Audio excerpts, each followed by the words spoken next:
Good morning mga kakulkog. Update ngayon part 4 sa akon garden. Naglagay na ako ng mga usok. Ayan guys, inusok ko na. Kasi yung mga pipino ko, mga turok na guys. Ayan o. Mga ilang days na lang yan. Aakyat na yan guys. So ayan guys. Oh, may mga usok na. At saka yung pichay ko guys, tingnan nyo.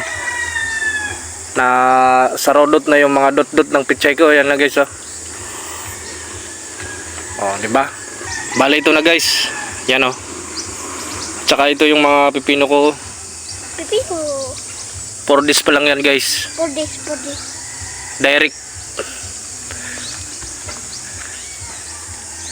Direct planting yan guys. So, dinirect ko lang yan. Kurgip. Mga Papader. siguro mga 15 days. Apply na natin to ng urea. Tanong. Pa. Yung pichay ko mga Papa. siguro 1 linggo. Matatransfer na yan guys dito sa ko kasi Pa.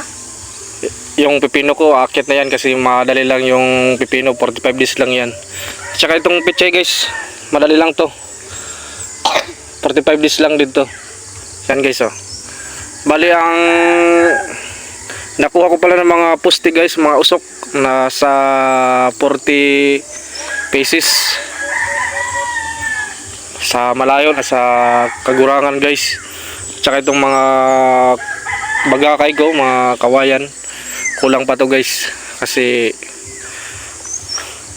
kailangan talaga yan ng para pakyatan. At saka yung mga sitaw ko guys, yan Sitaw mo itong pa. paano na siya, paakyat na. Lalagyan ko lang guys ng yan, mga balayan sa gilid.